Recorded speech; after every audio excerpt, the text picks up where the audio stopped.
Yes, sir. 1 2 1 2 testing. 1 2 testing. Nyorai comment section tinzwe kuti zvakamira sei. Ndiri kunatsonzwika here. Nyorai comment section hama dzangu munzwe ndiri kunatsonzwika here. Pane vanhu vandoda kungomhoresawo live.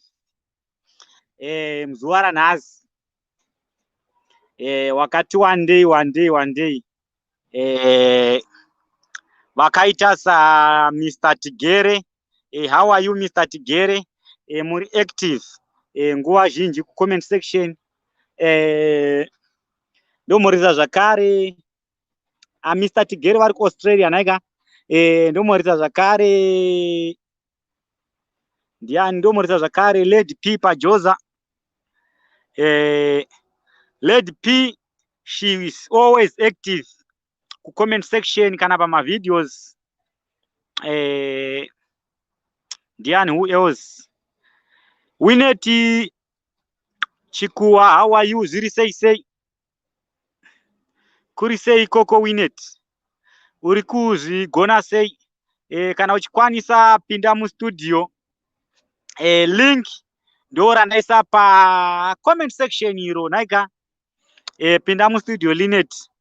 Chirongwa chekungoti kwazisana handi maiziwa.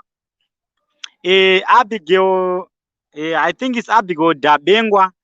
Kana ndisiri kukanganidza zvangu. How are you? Lichole njani? Kuri sei koko? How is SA or Blawayo? Obviously Dengwani. What is Dengwani? Ndakwereka isirizwa. Very sorry. Ndangomhanya ndabva ndafuka nezvaDabengwa. Very sorry. Ndiromboita ndidhomo kwa time. Zvakamira sei naika. Ndikuisa link pa comment section apo. Kana kune varida kupinda mu studio. The link iri mu comment section umo. Unokwanisa kupinda mu studio naika. Ana Wineti Chikuwa, thanks man, asa ndafara yabo zvekuti. Kopinda ka mu studio Wineti. If it is possible, ti mhoresane live. Nekushare or something chawinacho chinokwanisa kuita sei kubatsirawo vamwe ma audience, because donzo redu nderekuita sei harisiri ngoriri pa entertainment chete. Entertainment yakakosha, but tofana kupota chita sei ndatosorwa apa. Ndiri pasi pemuti saka ndatosorwa apa. Ndosaka muri unoona nchita ndichikwenya maziso. Haisi coronavirus zvayo, musatye zvayo. Kune vachangotibata hama dzangu, vanoda kupinda mu studio, pindai live. Tiri muchirongwa chekungokwazisana nekuzivana naika. Huyu ndiani aripoyo. Umwe munhu ari active zvakare pa channel panapa ndiani, anzi ndiani ko zvakare mumwe. Ndati Tigere, Mr. Tigere. Who else again? Vamwe vacho ndakuita ndichikanganwa mazita avo, but ndoda kungomhoresa munhu wese zvake. Muzuva ranhasi ari kuziva kuti ari active zvakanyanya. Emily Chikura, how are you Emily Chikura? Kuri sei kwauri ikoko? If it is possible, pinda mu studio naika. Timbo kure. Emily Chikura. Ndiani mumwe wa zvakare. Hapana zvapo nyaya yakawanda muzuva ranhasi hama dzangu. Nyaya ingoripo ndeye kungokwazisana. Hazviro kuti kana tisina nyaya hatifanirwi kuita sei, hatichafanirwi kuuya taura nevanhu. No. Tiine nyaya, tisina nyaya. Chakakosha kuti tauya takurukura nehama neshamwari tichimbonzwa kuti muri sei ikoko. Nekuda kwedenda ririko mazuva ano iri. Kugara uchikurukura nehama neshamwari kwakanaka. Uchinzwa kuti Zvakamira sei? Farisai makosa. Anna Farisai makosa. Muri sei vafarisai panenge paita guest apa. Rega nditry kuedda this guest. Tione kuti zvinobuda here apa.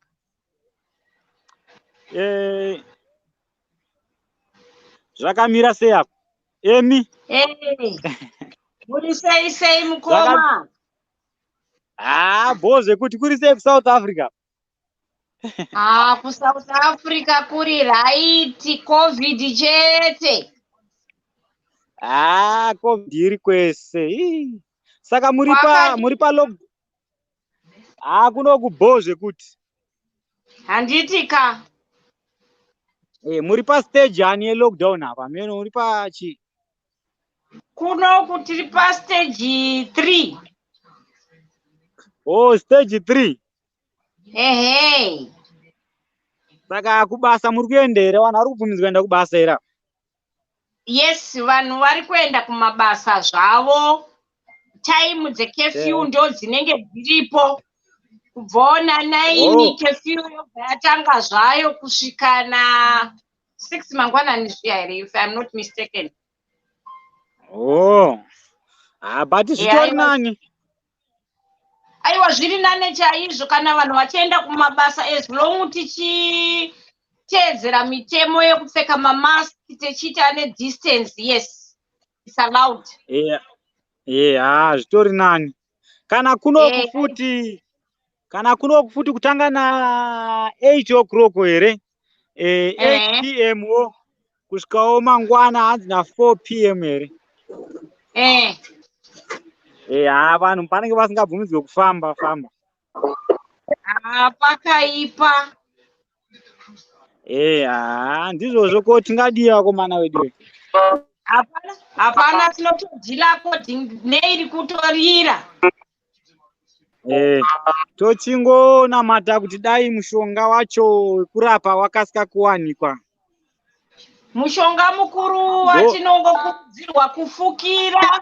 Zvinokurudzirwa chaizvo pane kumirire mushonga uchade kuzouya. Ndizvozvo. Kungofukira ndizvozvo. Saka munde tichimwawo malemoni iwaya. Ndizvozvo chaizvo. Saka ndeipi message yamunoda kusiyirawo kuvanhu nhasi vakateererawo? Message yangu ndinoda zvangu kukwazisa. Ngatikwazisei tinzwe. Chekutanga ndinoda kukwazisa mai vangu nababa vari kutocha kwamarange. Mai Chikura nababa Chikura, ndichiti ndinokudai baba vangu vakunzwa zvakanaka, ndoti rapai mupore, poreswai nezita raJesu. Ndozokwazisazve vana vangu vari kwaMutare, Obeti Peshi naMona Lisa Muriro, ndichiti waine nguva yakanaka, zvichengetedzei panguva yeCovid, kudai nehama dzese neshamwari kumativi mana ese enyika. Ndinoti ngatizvichengetedze panguva ino yeCovid. Zvechokwadi COVID iriko, kwete zvokutamba iri kuuraya, kwete zvokumira. Ichokwadi ichocho. Ndozopedzisira nokukwazisa murume wangu ari kuno, ari kufishuku. Ndinomuti wakadi yavo wangu, sweet pai wangu, kana achindinzwawo paari ikoko. Tichaita kuti message isvike kwaari ikoko. Aiwa, tinotenda. Naiwa ndinoti mazhinji chaizvo mazvita. Alright, tatenda. Regai timboona kuti pananiwo zvakare apa arikuda kupindawo mustudio nhaika. Alright, muwe nenguva yakanaka. Alright, neniwo ndatenda zvikuru sa. So kune vari kuda kupinda mustudio, link ndaisa pacomment section apo. Ngatingopreseiwo pane link hama dzangu, tobva tapinda mustudio, then tokwazisana nekusheyawo zvatinazvowo zvinokwanisawo kuita sekubatsirawo iwe kana neni. Handiri maiziva. Hanzi naWinet Chikuwa. Ndiri kuedza kupinda mustudio iri kuramba. Ndofunga hauna kana Winet nhaika. Ita so. Pressa pane link iro nhaika. Kana wakapressa that link riri pacomment section iro rinobva rakupa option yekupinda mustudio. Kana une madata bundles hapana chinoramba, hapana chinokona. So regai timboone kuti comment section kunani zvakare. Christine Chimedza, good day my manners Chibanda. Yeah, thank you so much, Christine Chimedza. Try kupinda mustudio. Uti kwa so live kati ngafareka. Makati kwa so live kati natsoonana. Rega tione panenge paita guest apa. Panenge paita muyenzi aroda kuzama kupinda mustudio. Hanzi naWinet Chikuwa.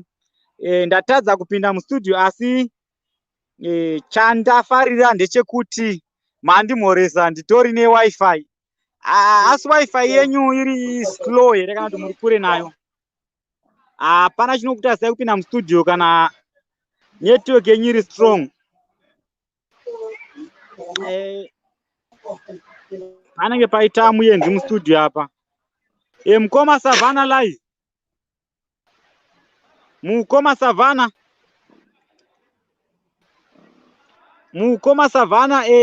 Chekutanga handisi kunatsokunzwai but muri mustudio mapinda. Chepiri munenge musina kuisawo munenge muri kuseri kwekamera. But anyway nyaya haisiyo. Chikuru ndechekuti tinzwe voice renyu because muchinge mapinda mustudio kudai kana makanyarara nhepenyuro yatonyararawo. Ndimi nhepenyuro yacho nhaika. Sisi Christine, keep on trying kupinda mustudio nhaika. Mungopindewo motiudzawo kuti zvakamira sei. Hapana zvakawanda hazvo zvirikuda kutaurwa, kungokwazisana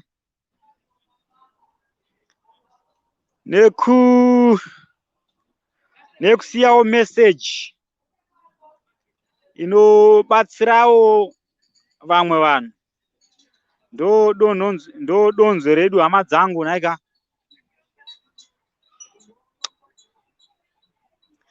Sisi Emily ndataura nawo kudhara. Abigail asati apinda mustudio but anokwanisa kupinda mustudio.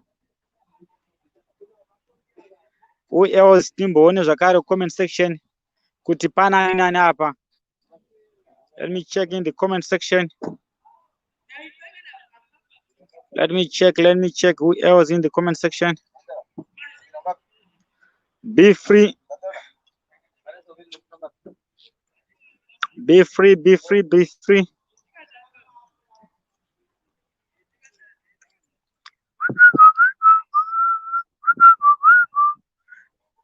Be free. Anyway, kana pasina aroda kupinda zvapo haisi nyaya.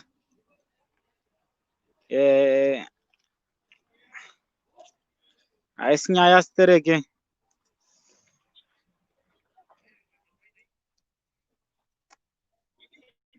Alright. Ndimboise kana ka story. Ndakaisa ka story zvangu. Salis World. Tete Sali. Nhasi ndafara zvikuru sa. Nhasi handakuita zvekumhanya.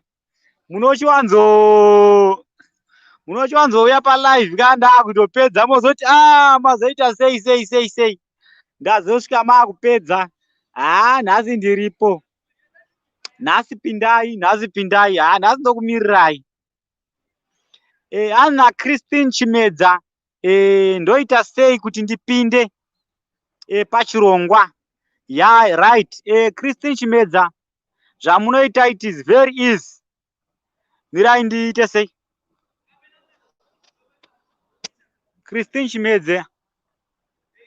Ani muri kuona apo ndaisa link pa comment section apo iro. Rakanzi https://streamyard what iroka munoripresa iroro, makapresa that link rinobva raikupai option yekupinda mustudio, then mobva mapinda, kungopresa, hakingori kungopresa presa zvobva zvatoita, hapana kana chinombonetsa kana 1 pressure 0 zvekutoti muchatoona kutoti ingwani zvakapusa vanhu. Just press the link in the comment section, link randasenda iro. Salisi World kuri sei kuSouth Africa uko, chimbopindawo utiudze kuti zvakamira sei ikoko, muri kuzvigona sei. Nhaika ingori nyaya yekupinda tichikwazisana. Hanzi Salisi World ndanonoka kusvika, muna kunonoka kusvika, ndongati titori ne15 minutes ende musoro wenyaya hauna kana kutombooma.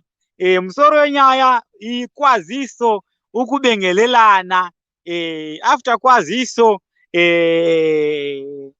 wosiyewo ka message inoita kuti inowakawo message ine kuridziro kuvamwe vanhu, inokwanisa kuzobatsirawo vamwe ramangwana vachazoonawo this live recording. Nhaika hanzi tione ndiani zvakare anyorawo. Hanna Abigail, ndatadza kupinda mustudio, let's hope next time zvichaita. Okay Abigail, it's not a really big deal, thanks nekutry. Nhaika next time you will be the first kupinda mustudio. Nhaika mazuva akawanda hatisati tatotanga, mazuva akawanda munopinda, muchatopinda makaneta, kuneta zvekuneta zviye. So sisali, I hope kuti munopinda manyi mustudio. Ndiri palive, urikuita seke ukurevha mota, hausoni ndiri palive here. Rega ndite ndipinda mudheni menapo, ndiri kuona kuti kunze kwacho kunenge kwakuda kuita sei, kunze kwacho kunenge kwakuda kusviba. So regai ndipinde mudheni. Murambai muripo hama dzangu, rambai muripo. Nhasi ndine tumwe tunyaya twandoda kuita sei, twandoda kutaura nemi, tunyaya tunobatsira, tunyaya tuchabatsira something kana tucha entertain. So regai ndivhare John, panenge paita guest up. Sali right. Tete Sali. Hello, zviri sei? Hapana, kuri sei koko? Kuri boa meno kwenyu. Nhasi ndatoti handibve palive ndisati mapinda. Okay, ndanonoka kuona message ndandiri pacall yatora long. So ndandinonokawo kuvhura WhatsApp. Yeah, hello guys, how are you? My viewers, muri sei? Yes, kana kuya kwendurwa zvinhu zvaita. Okay, yeah, topic iri kuti tingoti gaga, ndoda kuitawo video nhasi handambokanda. Munaenda kuvideo? Right, topic yanhasi yakamira yakadai so. Kungokwazisana nehama neshamwari, nhaika tichibvunzanawo upenyu kuti hwakamira sei sezvo kune denda ririko. Dzingadai dzimwe hama dzedu dzakatisiya, saka zvinatiite sei tidzimhorese nekusiyawo mashoko 1-2 anokwanisawo kubatsirawo vamwe vanhu ramangwana.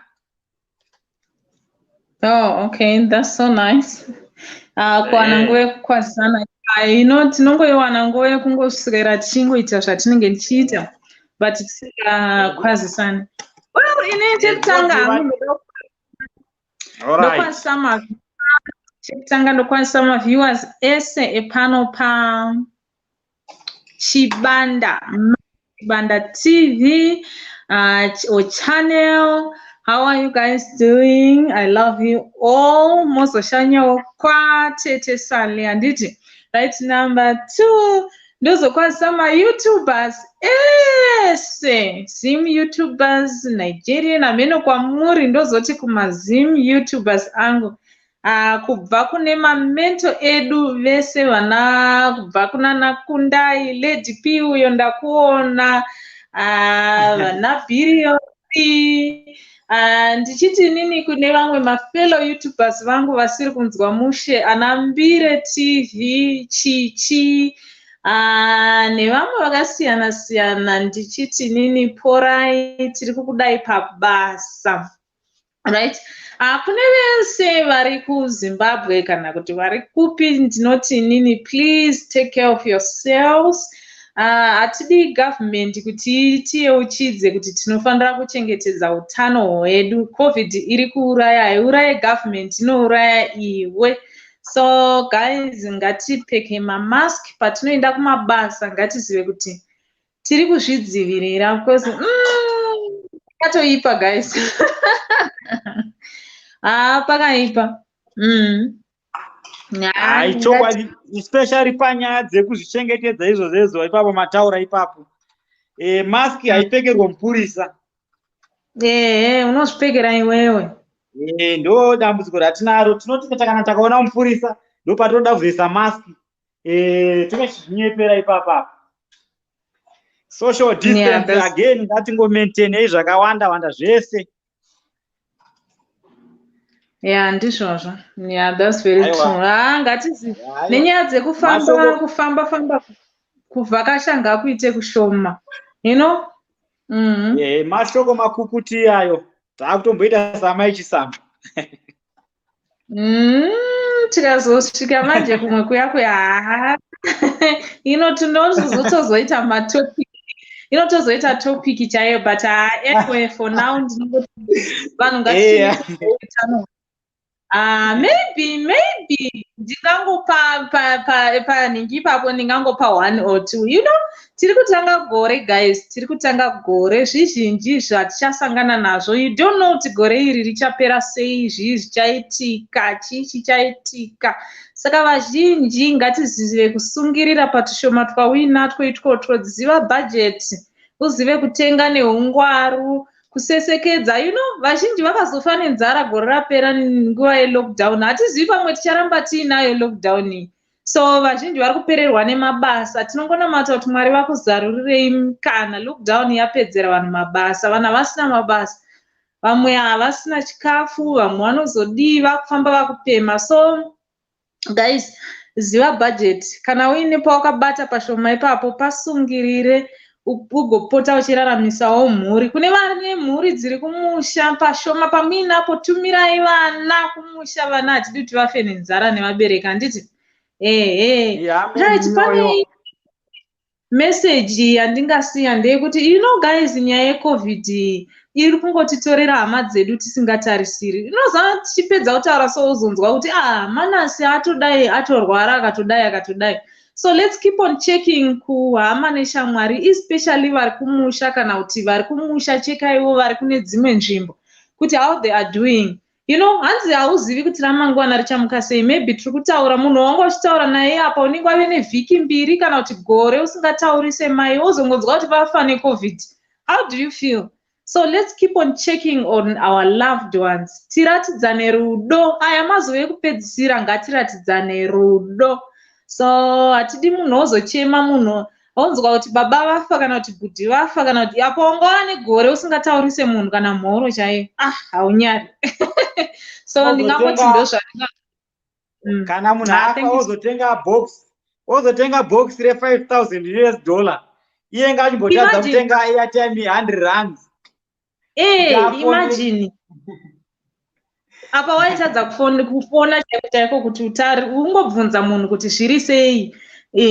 So you know, zvakangoma zvidi kudaro. So I think that's it for now. Ndafara ndakuwana musati mapedza. So yeah, thank you so much. Bye. All right, thank you so much Naika. Tete Sally avo vane channel yavo zvakare. Munongonyora semanyoro zvakaitwa apa kunzi Sally's World paYouTube. Mangosiyawo masubscriber pachannel yavo, nekulike, kucomenta, kushare.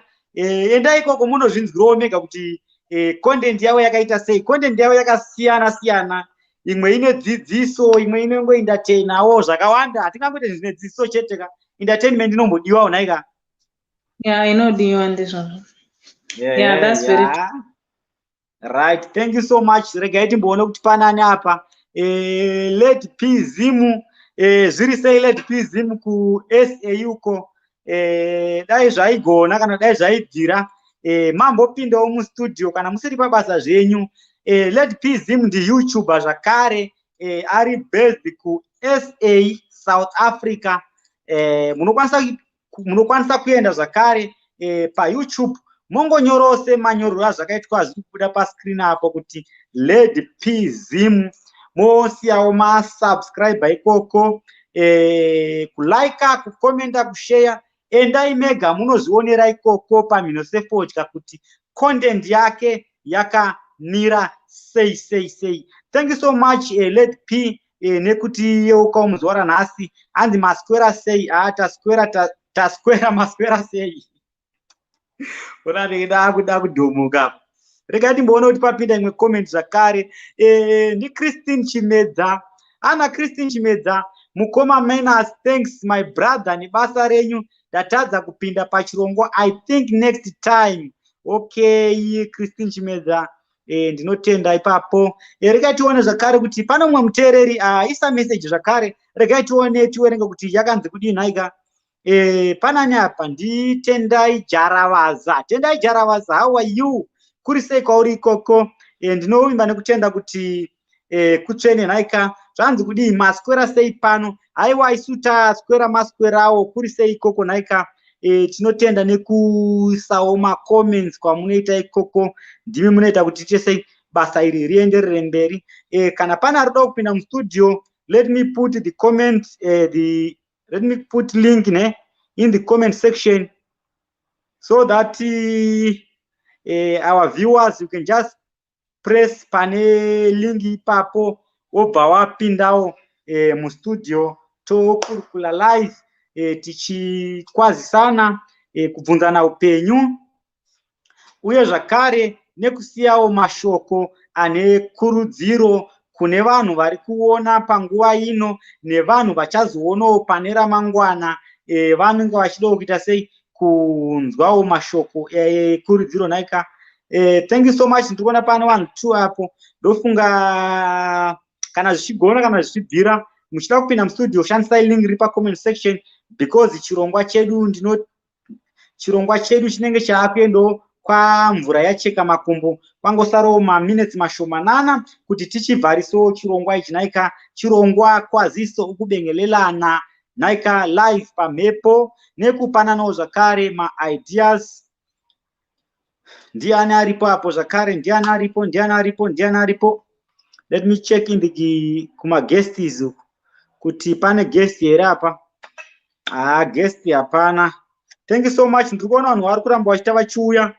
Uyai hama dzangu tingoti ga. Sati tavharisawo chirongwa chedu chatinacho muzuva ranhasi. Ngatipinde mustudio. Kana musiri kuziva nyaya yemusoro wenyaya, unongasangopinda zvakare wozobvunza musoro wenyaya wa mukati imomo. Zvirambidzwe. Everyone anodikana mustudio nhaika. Chirongwa ichi tinoda ngoti chingoite 30 minutes, a maximum of 30 minutes, I think. Zvinenge zvatoita ipapo. Hachifanira kudarika 30 minutes. Kana chadarikawo zvacho nekuda kwokuti kune munhu anenge achiri kupawo message yake, hapana chikoneso chinongo tidarikire mbichana. But kuna ku 40 minutes uko hatifanira kuzoita sei kuzodarikira. Thank you so much. Ndikuona parikuita pachiyo vanhu vakawanda. Thank you so much hama dzangu. Tiri muchirongwa kune vachangotibatawo panguva inoi. Tiri muchirongwa icho.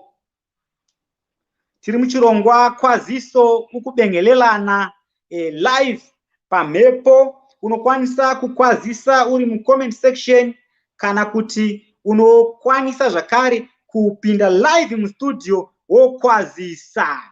Minister P zvakamira sei kuri sei kwauri ikoko? Anzi Mama Chibanda. Wagwani. Wagwanda angosipagwa hangu nemanyorero acho awazoita manje. Ya. Minister, muchinge muchikwanisa kupinda mustudio, use link iri comment section, please. Ana Minister P Feb, okay, nyaya ndainzwa. Zvakamira sei Minister P naika. Muri kuzvigona sei? Muri sei kwamuri ikoko? Muri kupi apa? Muri kupi? Hamuna kutaura kuti muri kuona muri kupi? Is it SA here? But kana isiri SA, inofana kunge iri Botswana kana kuti Ameno out of Africa. Ipapo handinyepe zvangu. Minister, ya ndo chete zvamanyora. So ndiri kuona vanhu vari kuita vachiwa vakawanda, but tingi tada kupedza chirongwa. But anyway, chirongwa hachingapereka vanhu vakazara, hazvigoni, hazvibviri, hazvitomboiti. Ana Minister P, muri kuona muri Cape Town. Thank you so much vakomana. Cape Town uku kune vatsigiro vakawanda uku, because vazhinji vacho vanongoti Cape Town, Joburg, Cape Town, Joburg, Cape Town, Joburg. Ndiri kuuya ikoko.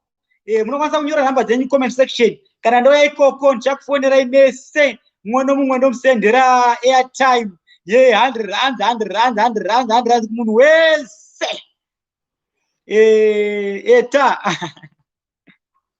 Ana Lindi TV Ladies Fashion eta. Zvakamira sei. Lindi uchikwanisa kupinda mustudio, pinda zvakare Lindi. Tikurukure. Yeah, I believe kuti Lindi uyu ifollower yangu zvakare kana pa Facebook page ndombomuona achizama kuda kupinda mustudio but zvichiramba.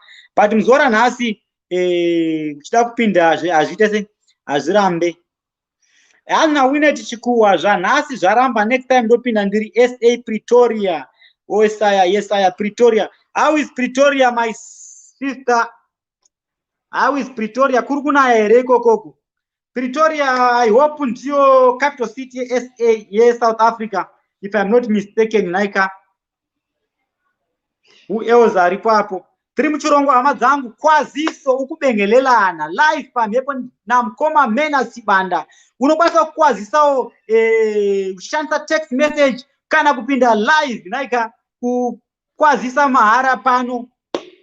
Hapana chinorambidzwa. Kana pane kuvateereri vakateererapo, kana pane maartists kana kuti maYoutubers kana kuti eni vanodawo kuti tichase tivabatsire kumaketa basa ravo ravanoita, sunungukai hama dzangu kuti batawo panhamba dzangu dzinotidzo +26481700280. Munokwanisa kutibata ipapo tobatsirana kumaketa, ingave music yedu, kumaketa ringave business, whatever chinongoda kumaketwa pama social media platforms edu akasiyana siyana, chinokwanisa kuchimaketa. Naika uyewo aripo. Ana Winnet Chikuwa Pretoria kuri kupisa. Pretoria hakugari kuchina everyday hero. Hakuna everyday here. Hakugari kuchina everyday here. Anzina inini nichakubata. Ana Winnet inini nichakubata. Manasi ndinoita Deco and Catering. Ya, unongotibata kumaketa business panapa mahara. Unokwanisa kutongomaketawo because tine mafollowers akawanda ku SA ikoko. Kunoona kutoona munhu 1-2 anozotokufonera achitaura kuti no, ndakanzwa muchiita sei, muchimaketa basa renyu paMena Sibanda, so ndo pandakaonochi manumbers enyu, saka ndauya kuti tiite business. Nobody knows. Nyorai namba dzangu pasi naika muchida kuzondibata, is +26481700280. Ndo dzokorodza zvakare +26481700280. Namba iyoyo munokwanisa kundibata 24/7, inenge iri available. Makaona ndisina kudaira dzimweni dzenguva ndakavata kana kuti ndinenge ndiri busy nerimwe basa, but if you keep on trying munondibata ipapapo. Raika, so regai tione kuti panani kune vachangotibata apa hama dzangu Chirongwa kwaziso ukubengelelana live pamhepo namukoma Menas Banda naika. Right, ndakamirira kuti vanhu vapinde mustudio. Regai ndimbokudza kayonka nyaya kakamboitikawo munguva yapfuura. Kune mukomana nemusikana vaidanana. Saka mukudanana kwavaita uku hama vabereki vemukadzi venga vari vabereki vakapfuma vane mariwo, kwete stereke. Venga vasiri vapfumi stereke, venga vasiri varombo stereke, but venga vangori nemariwo zviri pakati nepakati. Kozotiwo hama dzevabereki vemurume venga vari varombo. Saka vaviri ava vachidanana kudaro murume mukomana, in fact ngatiti mukomana akazoronga zano akati ona ka shamwari, inini ndiri murombo kwedu kuti varombo, ivo amai vako vanowana kumba kwenyu, chindibirawo mari kumabusiness anhirini kumabusiness evabereki vako. Kana wandibira mabusiness evabereki vako, inini ndozoita se ndo mari yacho ndozoona mari kuita se yekukurorawo. Unongozivawo sometimes kana vakadzi vachinge vada munhu vanenge vada munhu vanogona kuita zvese zvese. Musikana akati aiwa vadyira vaaba mari apa mukomana mukomana aboosta business baba zvinhu zvakutofaya chichi. Musikana uya akuchiuya manje zvikanzi ko iwewe haufa ona makore awanda kadza kuti svika 5 years chindiroora ka. Zvikanzi nemukomana ina handiroore mbavha hanzi handiroore mbavha. Saka hama dzangu munoti kudini nyaya iyi yokuti munhu akakuudza iyo kuti umubire mari atange business uye zvakare uzomuroora, apedza kubira mari yekwabereki wako otokutora njaro okuti handiroore mbavha. Munoiona sei nyaya iyi hama dzangu? Muri kundinzwisa here? Manasoibata here nyaya iyi? Kana musina kuibata ndokwanisa kudzokeredza zvakare tione pananapo. Hanzi Menas unobva kupi? Inini ndinobva kuZimbabwe. Kana kuri kudhorobha tinobva kuchitungwiza, kana kuri kumamisha kumaruzevha kumaruwa tinobvawo kunonzi kuUMP. UMP Uzumba Maramba Pfungwe ndo kwedu kwatinobva ikoko. Naika ameno imi munobva kupi kana kuti mandiziwe here kana manifananidzira? Nyora comment section zvakare tinzwe zvakamira sei. Tione panenge paita comment zvakare apa. Ana Shelter Marangereke. Yes, thank you so much Shelter. Zvakamira sei. Uchida kupinda mustudio hama yangu, be free kupinda mustudio. Hamubhadhariswa kupinda mustudio naika. Varume vazhinji vimba. Aiwa ka, varume vaisi mbavha kana hama dzangu. Iwe ungade kuroora mukadzi mbavha here iyoyo? Kwakazvitarisa uyo. Mbavha ndiye mukadzi akatobira vabereki vake mari achipa murume. So ilesson iyo iyi I think chitori chidzidzo hama dzangu kuti kuba kwakashata. Kuba kunogona kuzokupinza pama1. Aisafanirwa kuba mari, aifanirwa kugara zvakanaka nevabereki vake nemukomana wake. Oita sei ovaudza mamiriro akaita zvekuti no zvakamira zvakadai handitika. Wopiwawo mari zviri official, wotanga upenyu live. Handifunge kuti kana kune mubereki ane mari akagara pasi akakumbirwa zvakanaka nemwana wake angamunyime mari kana ari mubereki chaiye ane dzakanatsoti kwesere naika. So panyaya iyi haisingori nyambo chete, chitori chidzidzo chekuti kuba kwakashata, chidzidzo chikurusa. Right, thank you so much. Kune vachangotibata vanoda kupinda mustudio sunungukai. Hanzi ndiani aripo? Ana Grace Muchemwa, hai Menas unoshandirepi? Inini ndiri kuno kuNamibia, naika ku Republic of Namibia kunonzi kuOshikango, ameno kuti imimi muri kupi? Ndo kwandinotepfenyura ndiri kuno kuNamibia naika. Imimi muri kupi? Ana Christine Chimedza ndokumbirawo number take dzenyu. Okay, all right. Number dzangu ka nyorai pasi, write down plus 264 81700280. Regai ndidzokorodze zvakare, plus 264 81700280. ndo namba dzeWhatsApp. Ndo namba dzamunokwanisa kufona zvakare. Munokwanisa kufona 24/7. Haisi nyaya. Right, panani apa? Ndombokuudzai kamwe kanyaya zvakare here futi. Kana muchikada kamwe kanyaya, ngatinyorei comment section. Ndibva ndakuudzai kamwe kanyaya zvakare. Nyorai comment section. I think takasvika pa 1 hour apo. Zvinenge zvaita. Right.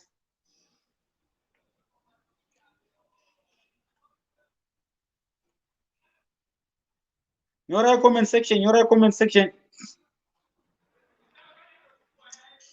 Write something in the comment section. Tone. Yeah, plus 264 81700280. Thank you so much. Ndizo chaidzo magona. Munongondipinzira ipapo.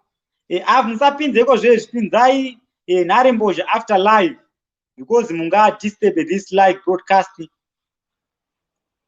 Grace Muchemwa, ini ndiri Harare, Zimbabwe. Okay, thank you so much, Grace. Thank you so much. Rega nimbotore chair apa ndiri kuuya. Ndikutora chair.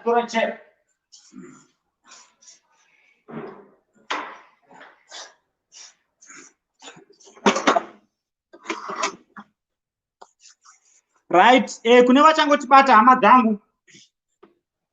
Kune vachangotibata avo ndiri kuona paita vanhu vanenge vatsva vakawanda. Tiri muchirongwa kwaziso ukubengelelana. Chirongwa tichikwazisana nehama neshamwari.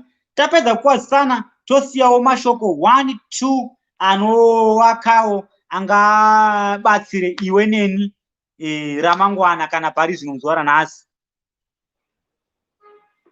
Hanzi tiudze nezvebusiness riri kufamba in Zimbabwe.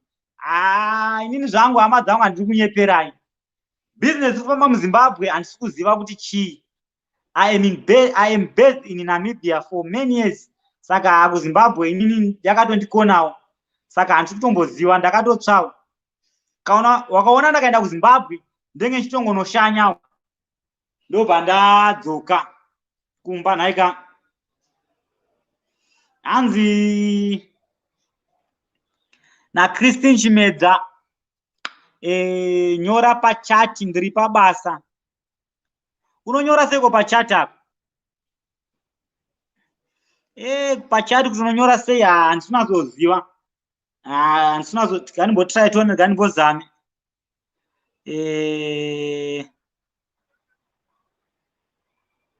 Regai ndimbozame tione kuti ndinganyore sei. All right, let me try to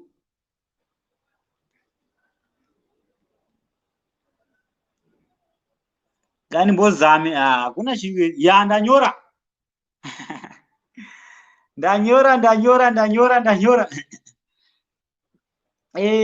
From Botswana, Gaberuni. Zvakamira sei. Choto wekuBotswana, Gaberuni. Zvakamira sei hama yangu hapo. Sorry, I'll come back to you later, ne? Rega ndimboise foni pa silent, munhu angakanganise zvinhu. Just a moment, naika. Just a few minutes, few seconds in fact. Namba dzangu idzo dzandanyora pachati. Vanoda kutibata kumarketa business. Be free.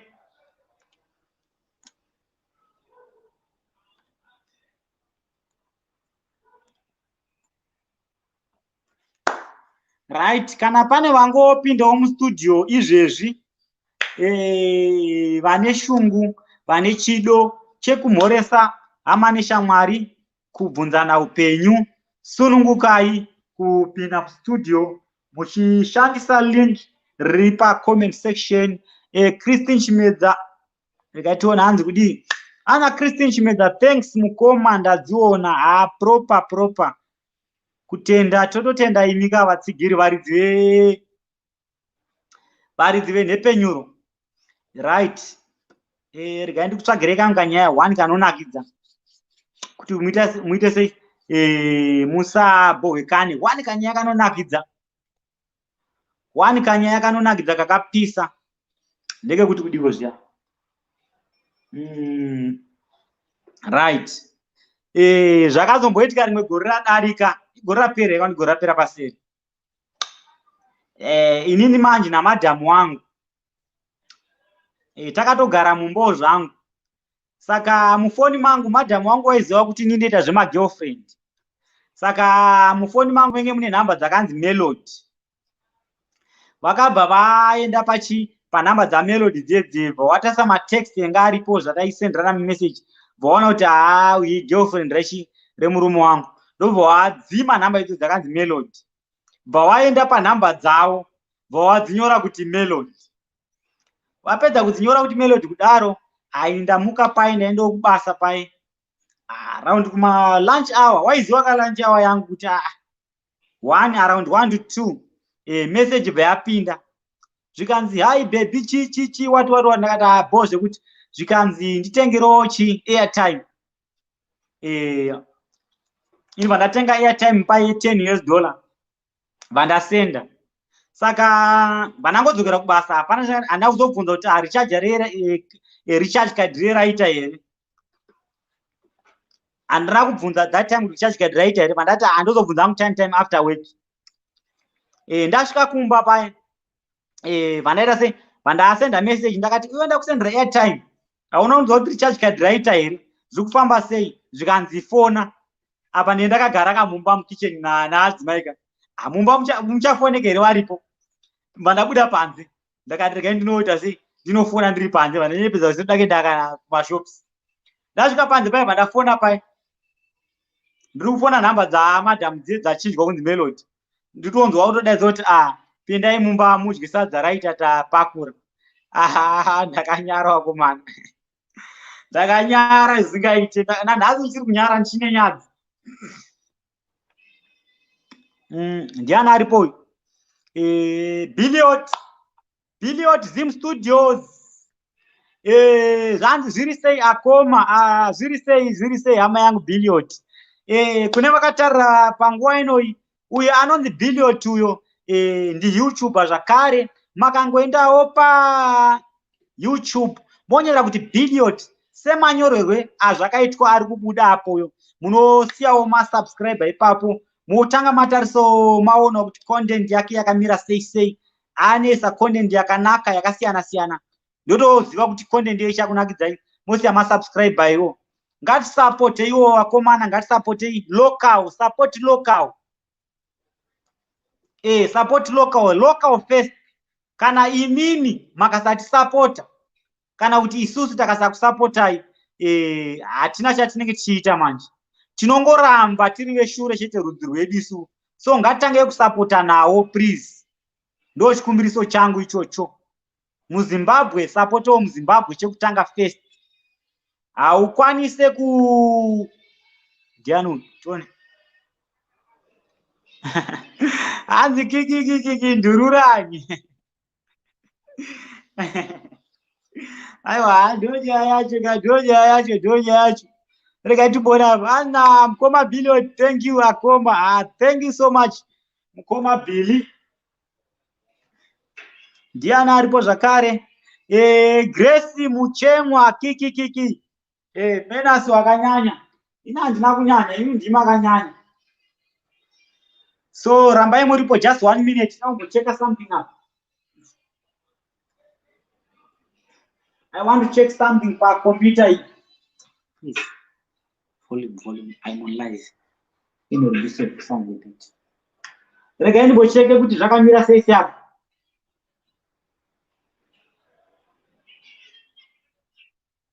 Rambai muripo. Ndambocheka something apa.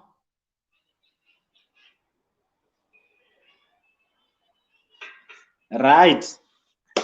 Pane kana kanyaka ndada kumbokuudzai. Chii chinombonzi full chicken? Ndingabvunzawo mubvunzo yo.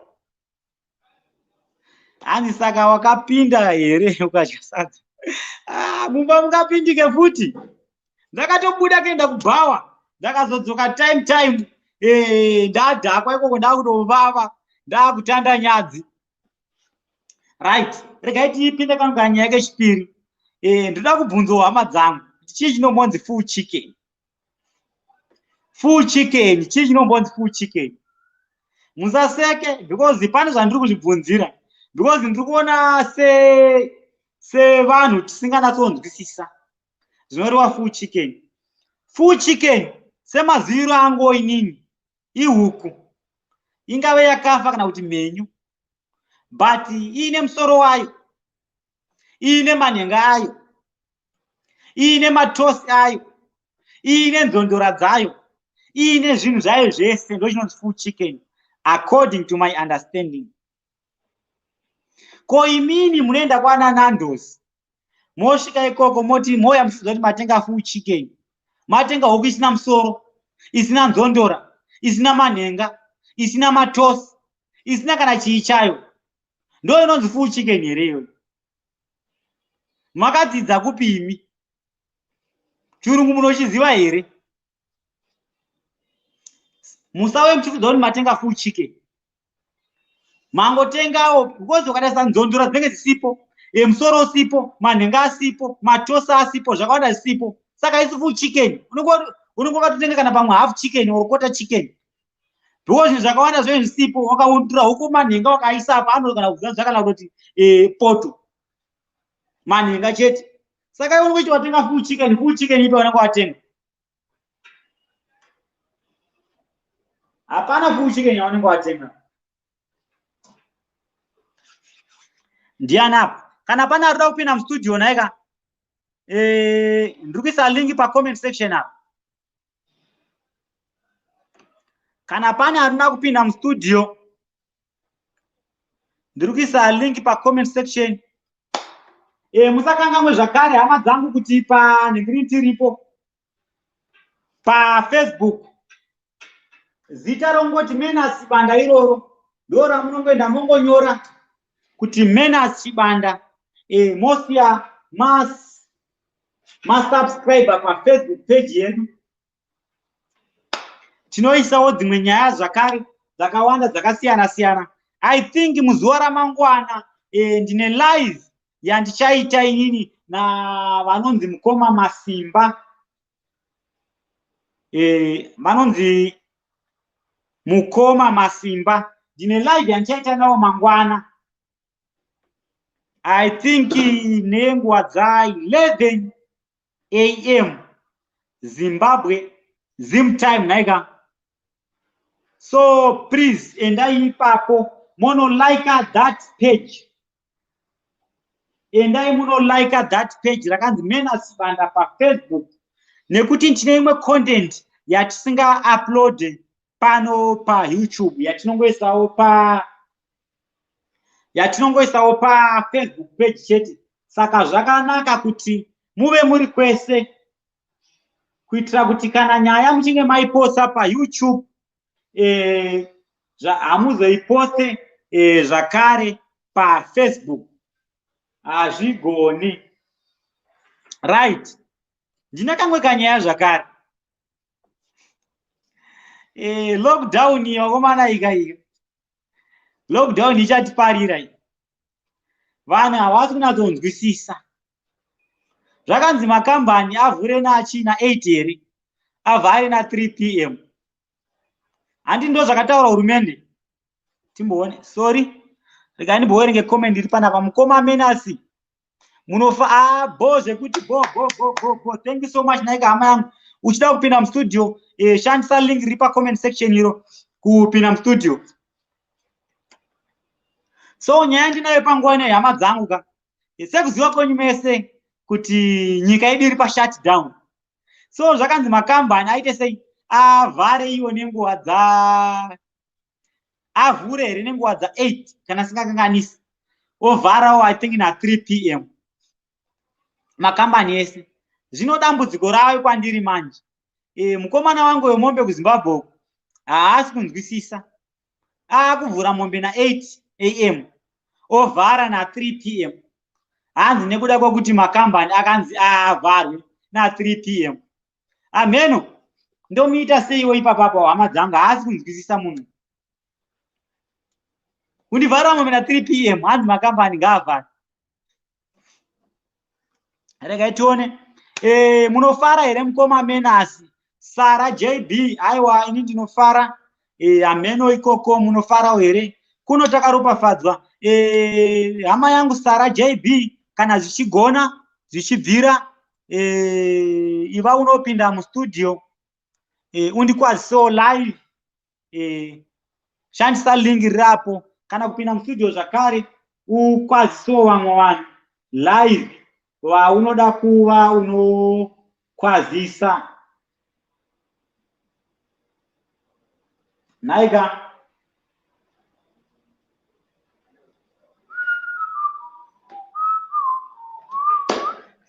yebo pana ane nyaya here apo?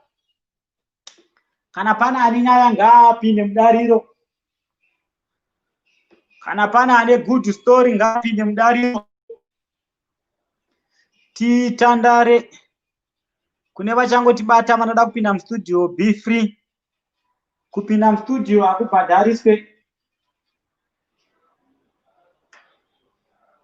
Kupinda mustudio hakubhadhariswe.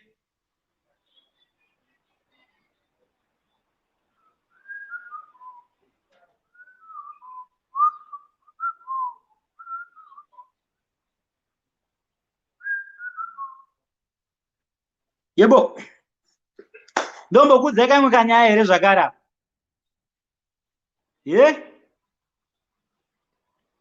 Nyorai tione pacomment section kana muchida kamwe kanyaya ndobva ndangovharisawo chirongwa chacho. Naika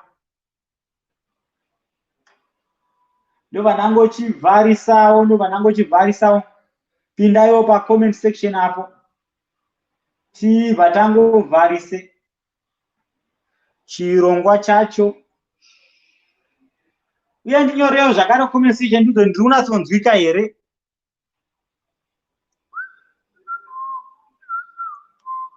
Tinotenda. Thank you. Siyabonga. Tinotenda.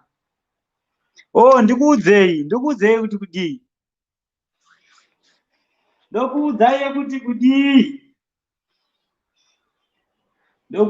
kuti kudii?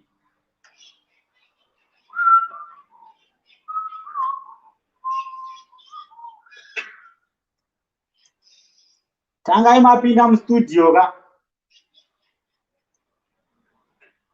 Pindai mustudio then ndonatsa kukudzai. Farisai makosa mukomana wemombe yave kamandi.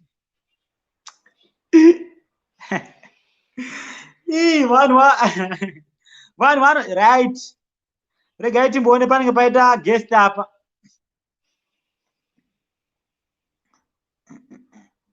Nora panenge paita muenzi apa. Regai timbogamuchire vaenzi.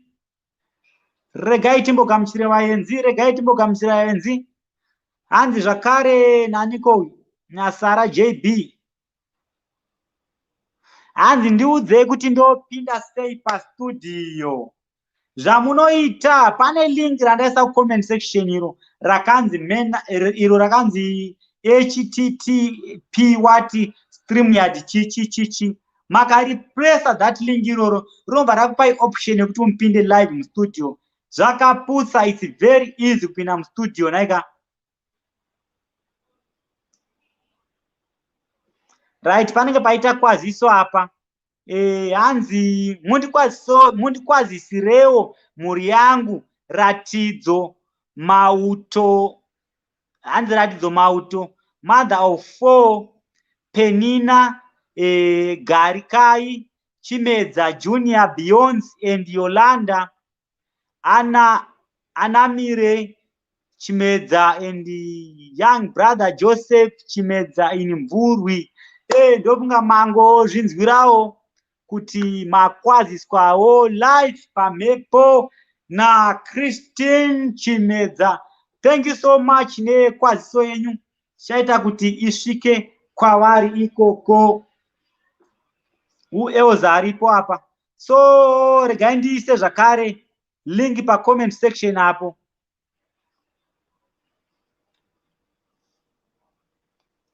Because I think vanhu vakawanda vari kutadza kuziva kuti wopinda sei. So ndadzokorodza kuisa link pa comment section. Munongoenda apo pakanzi Mena Sibanda, link randapedzisira kuisa iro. Mopressa, makapressa that link, inobva yangokupinzai mustudio. Zvakapusa, kungopressa chete ungodzvanya. Next. Press. Watopinda mustudio. Hapana kana chinogonetsa kana.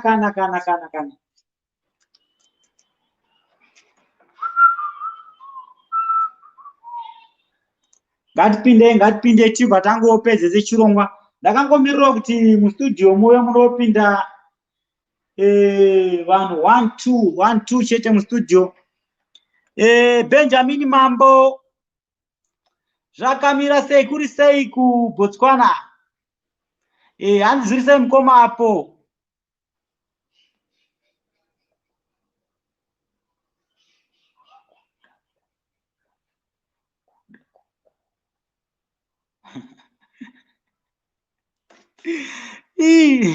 Hanzi zviri sei mukoma apo? Mukomana wemombe ave kuda kukonewa basa.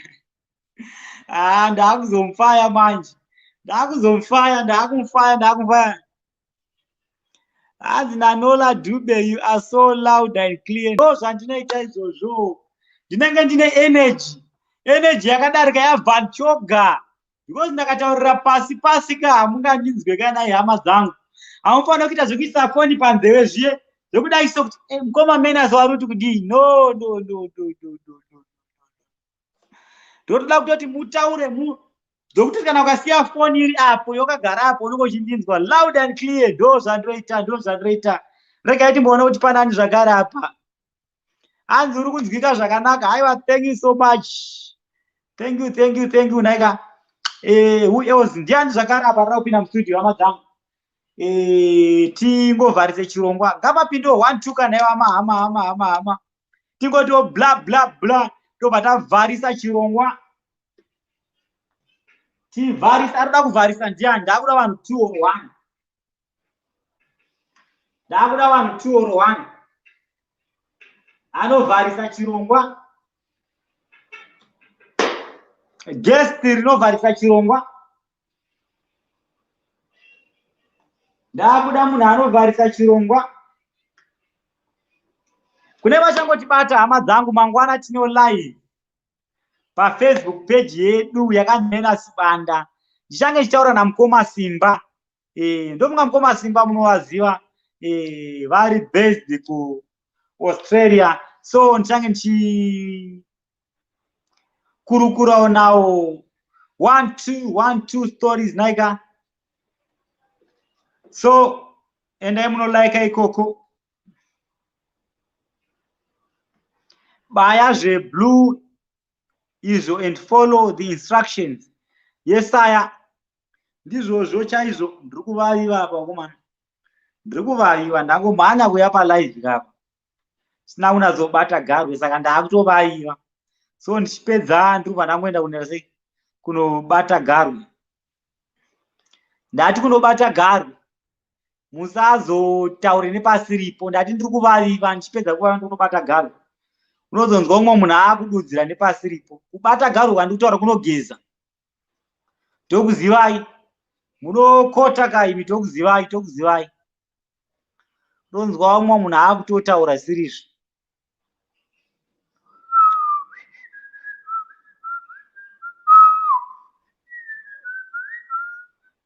ndakamirira munhu 1 2 apo mustudio ndivharise chirongwa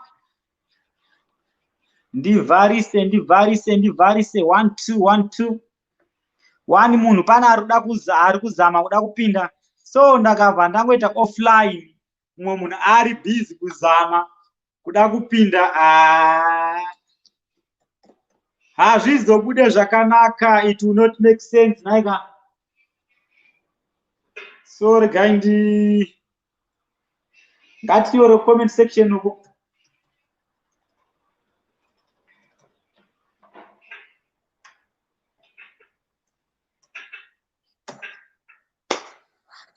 Anzi napitapi inyorerwa zvakanaka naika. Napitapi inyorerwa zvakanaka. I think napitapi yedu takairega zvakanaka. Zvingatibatsire. Regai timboone 1 2 apo 1 2 1 2 1 2. Regai timboone 1 2 kuti ndiani angade kupinda zvakare.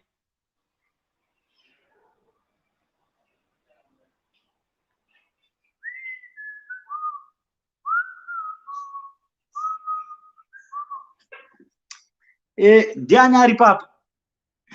Hanzi hatina zvimwe mukoma. Muve nezororo rakanaka. Thank you so much. Thank you Benjamin Mambo. Uri mambo wemachokwadi. Uri mambo wemazvokwadi. Uri mambo wemazvokwadi. Zvakandifambira zvakanaka hama dzangu. Alright. Regai ndimbokudze kanga nyaya kakamboitika. Regai ndimbokudze kanga nyaya ndokuudza here. Ndokuudza here, pindirai tinzwe ndokuudze kana zvibvira.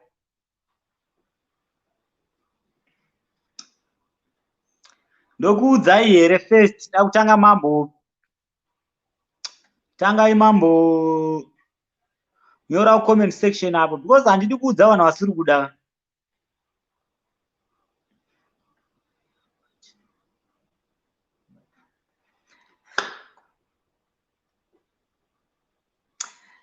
But mbanje soka. Mbanje dzandarowa nhasi hama dzangu. Ndarowa mbanje dzakaipa. Dzabva dzandifungisa gore rinouya. Penge ndiri paSecond Teachers College gore rinouya. Ndichidzidzira ipapo kuita nesi. Ndisati ndadaidzwawo nenhingrini. Ndisati ndadaidzwa nemasoja ekuWaterfalls yekwamutare vaida kunditraina kuti ndive vaida kunditraina kuti ndive komanda wavo. Mbanje vakomana. Mbanje dzazvinotiita so vakomana ivi. Pakaipa mahwani chaivo chaivo.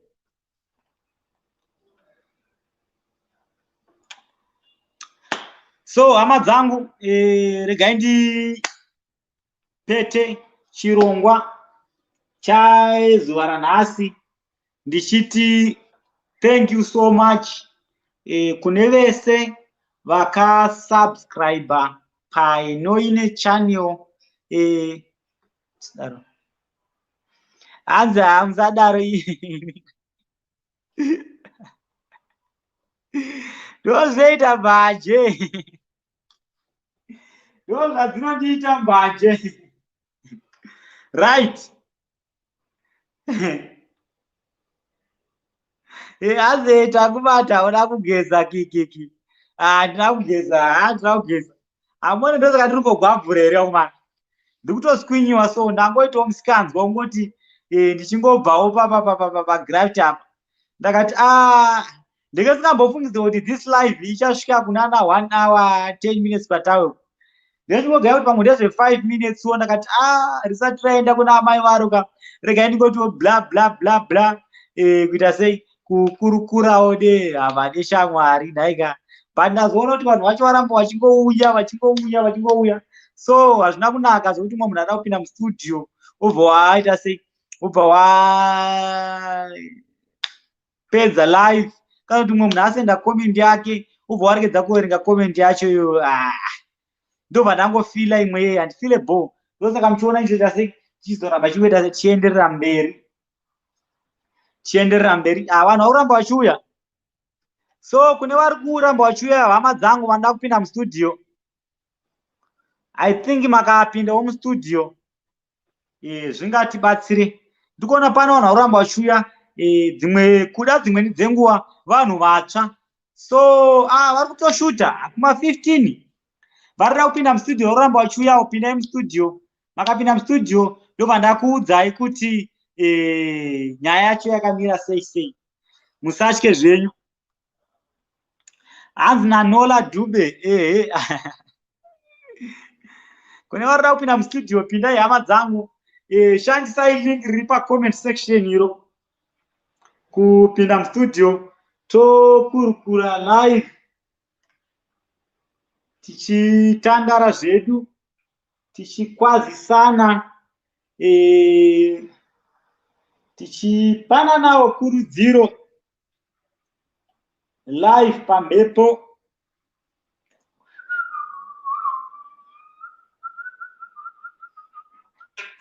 Kune vachangotibata zvakare musakanganwe please, mangwana ndine live paFacebook page namukoma Masimba vekuAustralia. Ndichange ndichitandara nawo nenguva dzamasikati, hasi masikati, nenguva dza11 AM kana iri Zimbabwe time. So don't miss. Ngatisangane ikoko.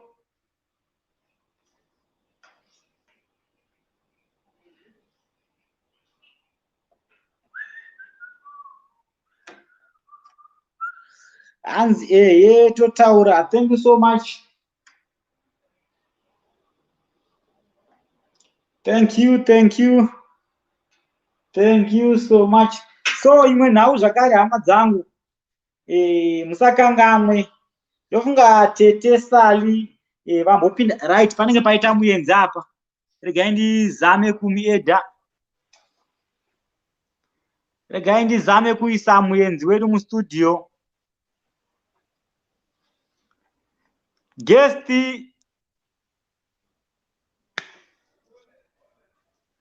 muenzi wedu hatisi kunatsoku. Hello. Zvakamira sei hama yangu apa? Ndiri right, muri sei? Bo zvekuti kuri sei kwamuriko? Kuri right chaizvo, muri sei? Network yenyu inenge iri kubreka but ikozvo zvinoenda kuona. Muri papa? Joburg, Basonia. Joburg. Obvious. Yeah, tichangopinda. Ngatiudze kuti Joburg kwakamira sei? Kuri COVID chete. Hamutonzwi mavoice ari kuita kunge ari kuenda. Mutori pa lockdown kutaura kuno? Tiripo. Ndo zviripo ko tingadiwa komana. Asiwo paNamibia apa. kuNamibia kuri bo zvako. Tiri pa muteereri uyu abva angoenda offline. Muteereri wedu wekuJoburg uyu ndenge ndafara zvikurusa kuti tienda kumbonzwa kuti Joburg iri sei. But anyway, muteereri, ramba uchizama kupinda mustudio. Hapana chakaipa. Keep on trying kuti upinde. Kana watadza kupinda unokwanisa kunyora mucomment section umo kuti wotipa message yako yenge uchida kushare muzuva ranhasi. So regai ndimbotarisa macomments kuti macomments ari kuti kudii. Hanzi kudiko nehama yangu Nora. Hanzi bye with much love. Okay, bye. Thank you so much Nora. Mangwana ngatisanganei. Uyu else arida kupinda mustudio. Regai ndirambe ndichidzokorodza kuisa link comment section kuitira kuti kana pane hama irikuda kupinda ive inopinda palive. Hanzi sei mwana wekwachibanda, much love.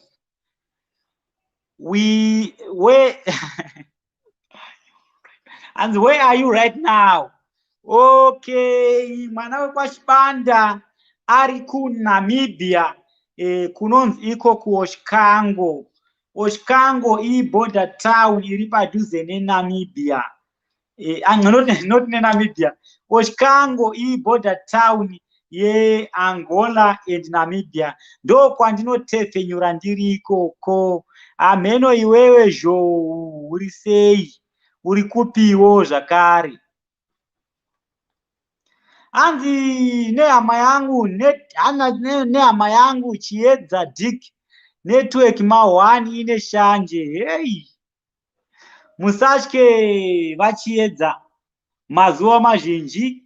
Mangwana tinenge tichitepfenyura zvakare, munokwanisa kupinda kana kuswera mangwana, kana kuswera mangwana tinotamba tichitepfenyura kusvika zvanaka. Ipapapo hatidzore tsvimbo.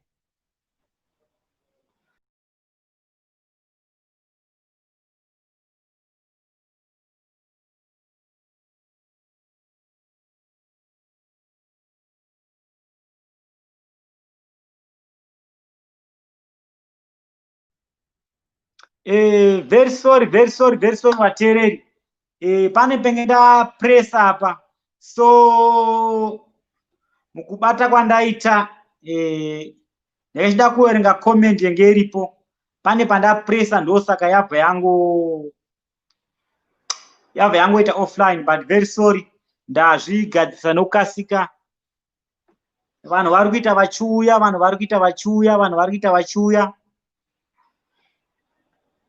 Rambai muchingoudzana.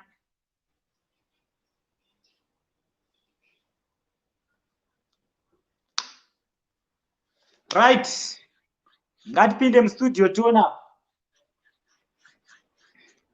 Ngatipindei tikwazisane. Asi ngeneni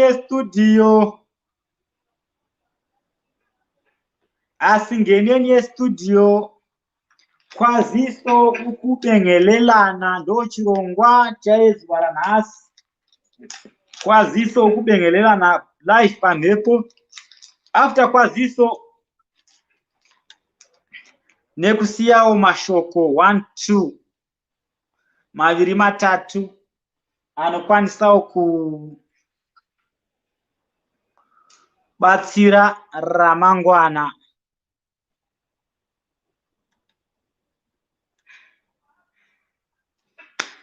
Right.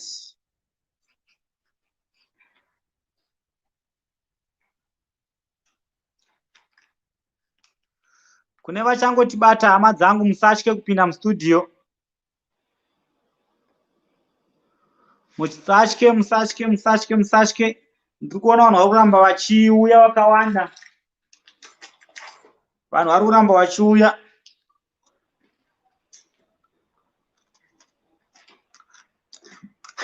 Ndaakutonzwa nzara. Kutaura chokwadi ndaakuzwa zhara.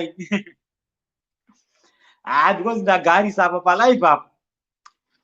Ndagarapo. Patova ne 1 hour 20 minutes. Asi ndazvijaira kuti ndaakutonzwa nzara.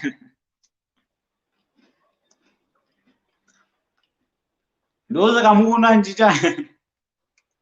Ndaakuita nditsengerera. Ndisiro ekokesha apa nditenge drink. Anongona ndingorova mabhisiketsi akadaro. Kana pana ane rudo nenyi ngaise ekokesha apa. Kana kuisa apa mukuru titengo madrink.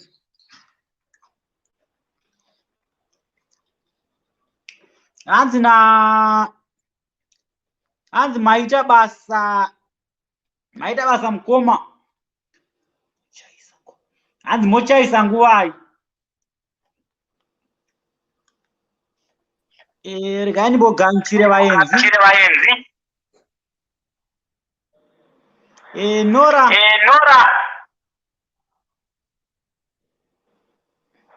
I think something wrong, Nora.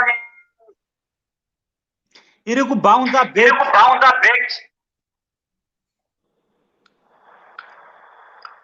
Nora. Hama yangu Nora.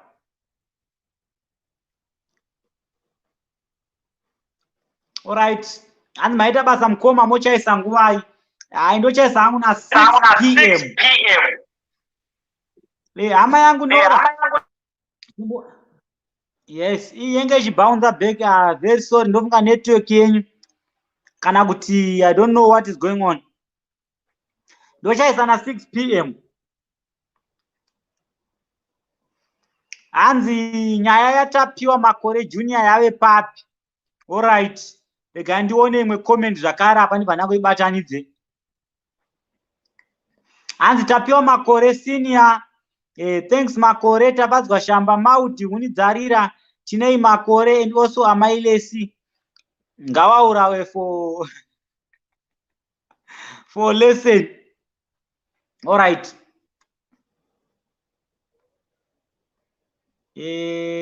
Right.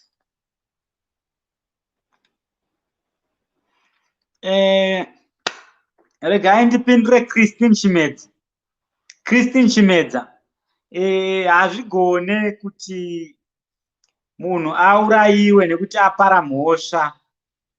Hazvimo mubumbiro remutemo wedu weZimbabwe kuti munhu atongerwe rufu. Vanongopiwawo vakaendawo kumatare edzimhosva vakabatwa nemhosvawo vanopiwawo mutongo wavo. Hatizivi kuti vanopiwa mutongo wakaita sei. Asi bumbiro remutemo weZimbabwe hakuna munhu anobvumidzwa kuurawa nekuti apara mhosva. Ndinovimba kuti mapindurika ipapo. Regai ndimbopindure Benjamin Mambo. Ndaanjereva kuti munobva palive nguvai. Problem manji vanhu vakuramba vachiuya, saka kuti vanhu ndibve palive vanhu vachibvunza mibvunzo yavo. Ndogwadzikana. Handina nguva. As long as pachine maviewers chete, hazvigone, hazvitomboiti, hazvibviri. Ndinofirapo palive apa. Regai ndipindure Christine Chimedza. Nyaya yatapiwa makore junior yave papi. Right. Regai ndipindure that question. Ndiri kuvaiva inokuma. Right, ndiri kukupindura Christine Chimedza. Don't worry.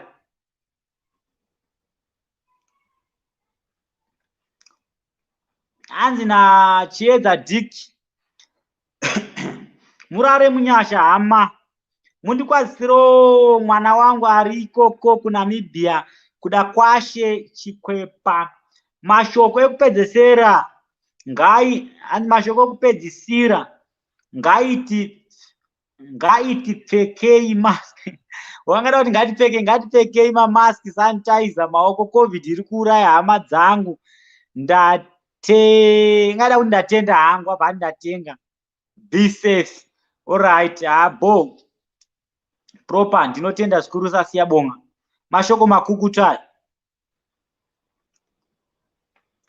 So regai ndiende pamubvunzo uyu wabvunzwa nehama yedu Christine Chimedza.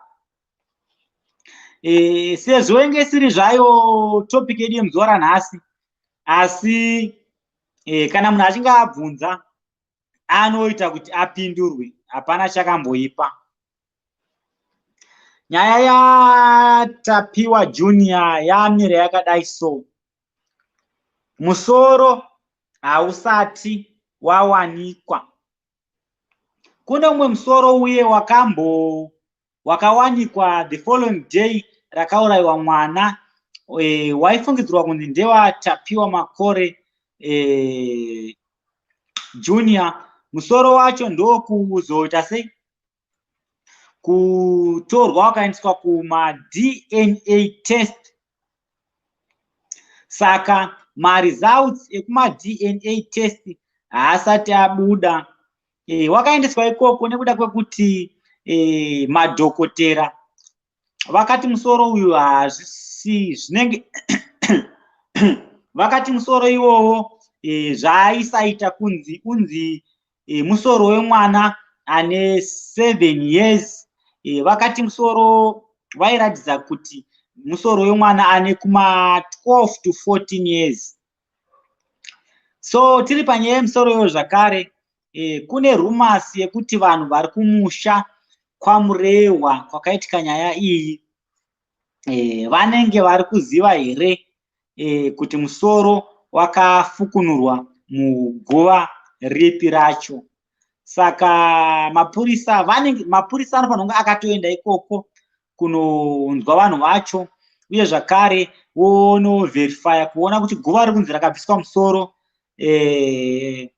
rofukunurwa, motariswa kuonekwa kunzi musoro wacho mwana wacho akaigwa ipapo musoro haupo here zvemachokwadi. Ndo nyaya yacho. Then tiri panyaya yemusoro iyoyo zvakare, kune vamwe baba munini vatafadzwa shamba vakazviurayawo gore radarika kwaMurehwa ikoko. Vari kufungidzirwa kuti ivo ndivo vane chekuita nekufukunurwa kwomusoro. Ipapo handizivo hanguwo, pamwe kuda vanhu vari kudawo kurasirawo nyaya kune munhu akafa. Ameno kuti imimi munoti kudii nayo nyaya iyoyo. Then mwana haasati awigwa, tapiwa makore haasati awigwa. Aifanira kunge akawigwa iwo musi wa9 January 2021. Saka nyika yakabva yaenda pashutdown. Mutemo weshutdown unoti iwo hakuna vanhu vanofanirwa kudarika 30 vanofanirwa kuva vari parufu. So mhuri kwamakore akati iwo ini hama neshamwari dzakawanda dzinodarika 30. Saka vakaona zvakaoma kuti vanhu 30 vacho ndivanani vangave vari parufu, nekuti munhu wese anenge aenda parufu vanozoita sevasarudza, vakasarudza vanhu vashoma kuti imi ndimi vanhu vacho 30. Saka vakapostponda burial zuva racho ravakaisa next racho hasati rakuziva. Vakati ivo vachazonzwawo pachapera 30 days kuti lockdown inenge yakamira sei. Then vobva varonga rimwe zuva rekuradzika mwana.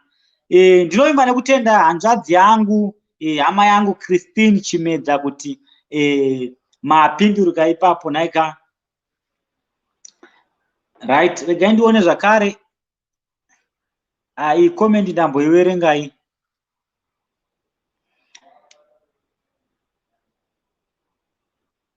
Hanzi mukoma Menas imbondiimbirayo kambo kanotanga pamunoita mavideos yenyu paYouTube. Kambo kakandisini ndakaimba. Aripo mumwe mukomanawo anonzi Mr. Budas akangofarirawo vati mukoma Menas ndava kukuimbirawo kasong kuti mupote muchiisawo pachannel kasong kekuisawo introduction. Handinatsoziva nezvazvo. Ndiani who else zvakare?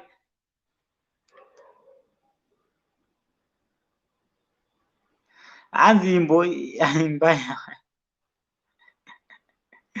Alright, I think ndamboverenga imwe yamambonyora iyi.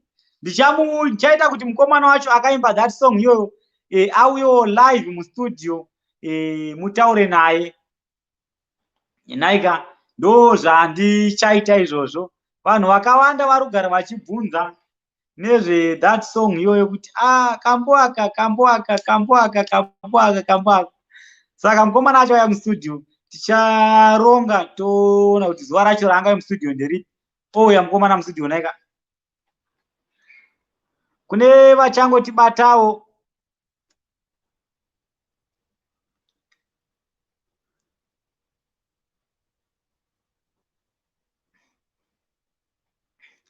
kune vachangotibatawo tiri muchirongwa kwaziso. Zvakare vanda kupinda mustudio, shandisai link riri pacomment section iro kupinda mustudio.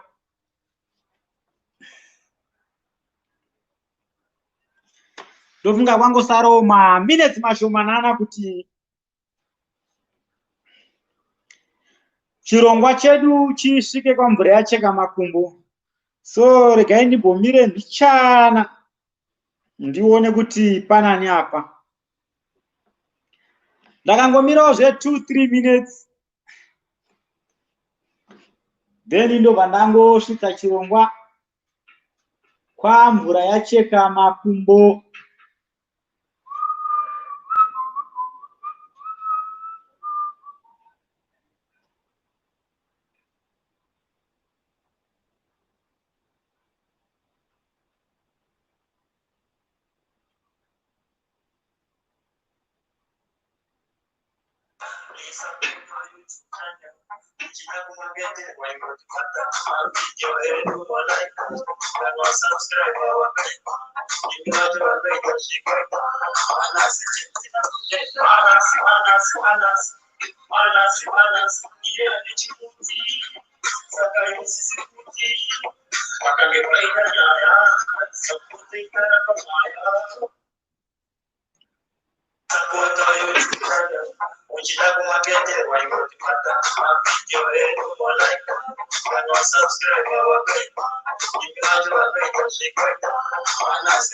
Kana pane wani arikuda kupinda mustudio kuti avharise chirongwa, ngaapinde ashandise link iri pacomment section iyo.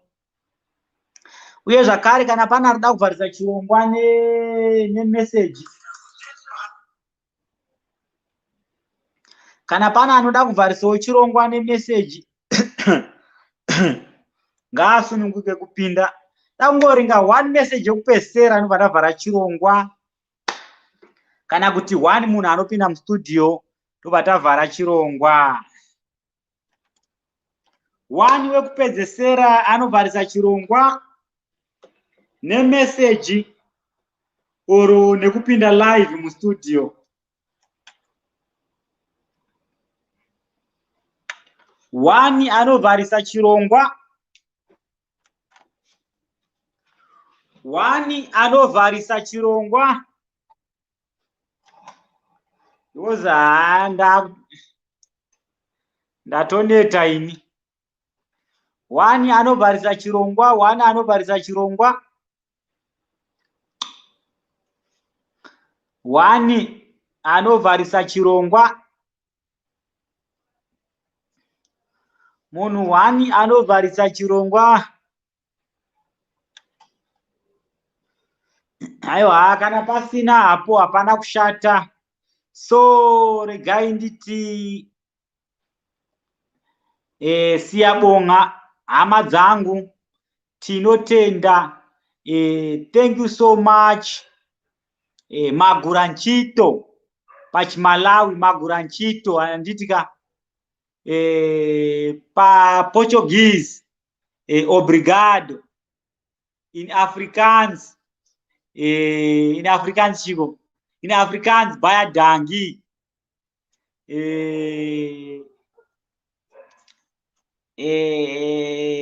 mushkwanyama ndapandura. Chii zvakare ndiana chii zvakare pa French handichazive manje. Thank you so much hama dzangu nerutsigiro rwenyu. Ndokuperawo kwaitawo chirongwa chedu chezuva ranhasi. Ndinovimba kuti tosangana zvakare mangwana mune chimwe chirongwa. Ndichakuudzai ari makuseni kuti tichazenge tichaura nezvechii. Bye for now. I am signing out.